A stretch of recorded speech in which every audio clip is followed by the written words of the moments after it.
আলাইকুম ভিউয়ার্স, সবাইকে আমন্ত্রণ জানাচ্ছি নতুন এপিসোডে। গত ভিডিওতে দেখিয়েছিলাম বক্স প্লিটেড স্কার্ট বানানো, তারই সূত্র ধরে আজকে দেখাবো কিভাবে খিমার বানানো যায়। ভাবছেন খিমারের সাথে আবার স্কার্টের কি সম্বন্ধ? সম্বন্ধ আছে। যে কোনো স্কার্টের সাথে খিমার দারুণ মানিয়ে যায়। আর আপনারা তো জানেন কোনো কিছু সেলাই করতে হলে কি কি লাগে: কাঁচি, সুতা, মেজারিং টেপ ইত্যাদি ইত্যাদি। আগেই বলে নিচ্ছি, খিমার বানাতে কাপড় লাগবে 3.5 গজ। যারা ঘের একটু বেশি পছন্দ করেন তারা 2.5 হাত বহরের অর্থাৎ 45 ইঞ্চ বহরের কাপড় নেবেন। তাহলে ঘের যেমন বেশি হবে তেমনি নিচের ঝুলও লম্বা বেশি হবে।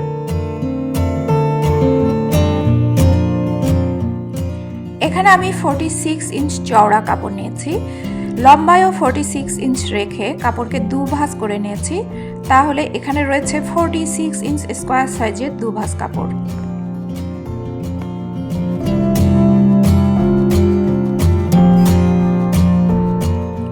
এবারে এই 2 ভাঁজ কাপড়ের ভাঁজ সাইডের এক কর্নার এভাবে তুলে আরেক খোলা কর্নারের সাথে মিল করে নেব। এখন এখানে হলো 4 পাট কাপড়।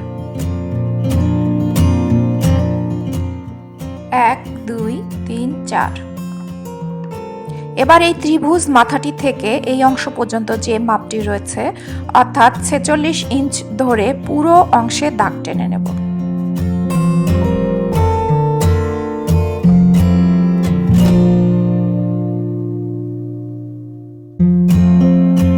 একদম মাথায় ইঞ্চ ফিতা ধরে এভাবে আগাতে থাকবো আর 46 ইঞ্চতে দাগ দিতে থাকবো।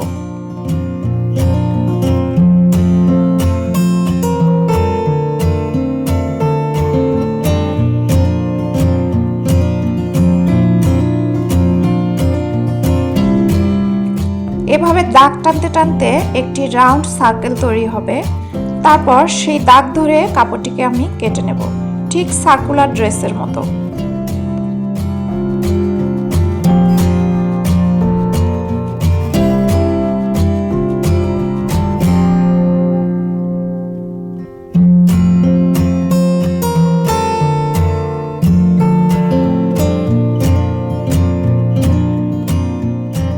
এখন লক্ষ্য করুন, এটা খোলা পার্ট আর অপোজিট সাইডটি বন্ধ পার্ট।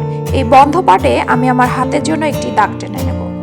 মাথার মাঝখান থেকে হাতের কবজি পর্যন্ত যে মাপ আসবে সেখান থেকে 8 ইঞ্চ কম রেখে আমি কাট লাগিয়ে নিচ্ছি। এবার উপরের এই যে ত্রিভুজ কোণা রয়েছে সেখান থেকে মুখমণ্ডলের মাপ অনুযায়ী নিচের দিকে 12 ইঞ্চিতে একটি কাট লাগাচ্ছি। এরপর এই কোণা অংশের খোলা পাটেও আমি কাট লাগিয়ে নিচ্ছি। এবার আসি হাতের পাটে। এখানে রয়েছে লম্বায় 8 ইঞ্চি 2 ভাঁজ কাপড় আর চওড়ায় 11 ইঞ্চি 2 ভাঁজ কাপড়, কারণ হাতের মুখে লাইন করে রাবার লাগাবো, এজন্য এখানে চওড়ায় কাপড়টি বেশি রেখেছি। চারপাশে মাপ যোগ করে নিয়ে কাপড়টিকে আমি কেটে নিচ্ছি।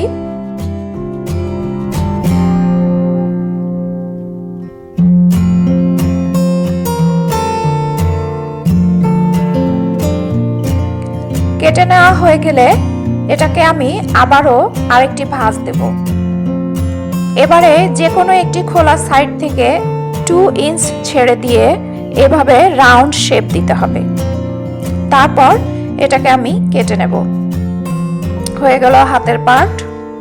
এবার বন্ধ সাইডটি কেটে নিয়ে অপোজিট যে বন্ধ সাইড রয়েছে সেটার মিডল পজিশনে উপরের দিকে কাট লাগিয়ে নিচ্ছি। এখন মাথার কাছে যে পট্টিটি লাগাবো সেটা রেডি করে নিচ্ছি। এখানে কাপড়টিকে এভাবে 2 ভাঁজে ভাঁজ করে নিয়েছি। তারপর আবারও এক ভাঁজ দিলাম। এবার হলো 4 পার্ট। এবার পুরো বন্ধ সাইড থেকে 6 ইঞ্চ আর অপোজিট সাইড থেকে 5 ইঞ্চ ধরে একটু কার্ভ করে দাগ টেনে নিচ্ছি। তারপর কাপড়টিকে কেটে নেব। এখন এটি হলো লম্বায় 12 ইঞ্চ আর চওড়ায় 5 ইঞ্চ 2 ভাঁজ কাপড়।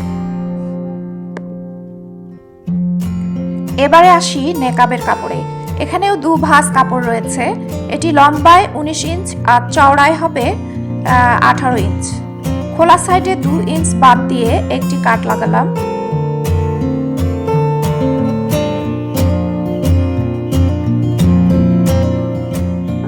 এবার এখান থেকে এই সোজা কাপড়টি কেটে নেব।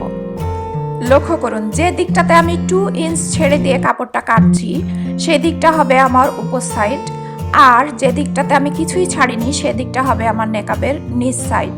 এবারে আমি নেকাবের নিচ সাইডটাতে 3 ইঞ্চ বাদ দিয়ে রাউন্ড করে শেপ দিয়ে নেব। এই যে আমি এভাবে কেটে নিচ্ছি। এখানে আমি 3 ইঞ্চ ছেড়ে দিয়েছি। আমার খিমারের সবগুলি পার্ট আমি রেডি করে নিলাম।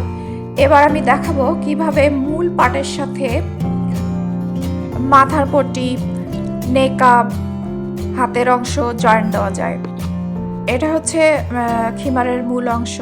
এই যে আমি এখানে মিডিলে কাট লাগিয়েছিলাম, আর এই যে মুখমণ্ডলের জন্য আমি এখানে কাট লাগিয়েছি।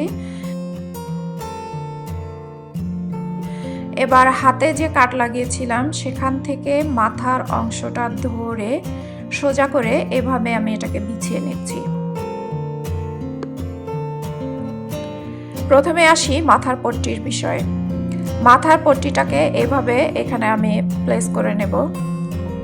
এরপর পট্টিটা যেখানে শেষ হয়ে যাবে সেখান থেকে এই পর্যন্ত, এখান থেকে এই পর্যন্ত আমি এভাবে নেকাবের কাপড়টা বসিয়ে নেব। সেলাইয়ের সময় আমাকে এইভাবে বসিয়ে নিতে হবে নেকাবের কাপড়টা। এবার আসি হাতের বিষয়টাতে। এভাবে এই যে হাতের কাট লাগানো অংশ থেকে নিচের দিকে এভাবে হাতটা লাগিয়ে নেব। এই গেল আমার খিমারের কাটিং পর্ব। ভিডিও অনেক বড় হয়ে যাবে, এজন্য আমি খিমারের সেলাইটা আজকে দেখাতে পাচ্ছি না। আমি খিমারের সেলাই নিয়ে আবারও হাজির হব পরবর্তী ভিডিওতে। সে পর্যন্ত সবাই ভালো থাকবেন। আজকে এ পর্যন্তই। আল্লাহ হাফেজ।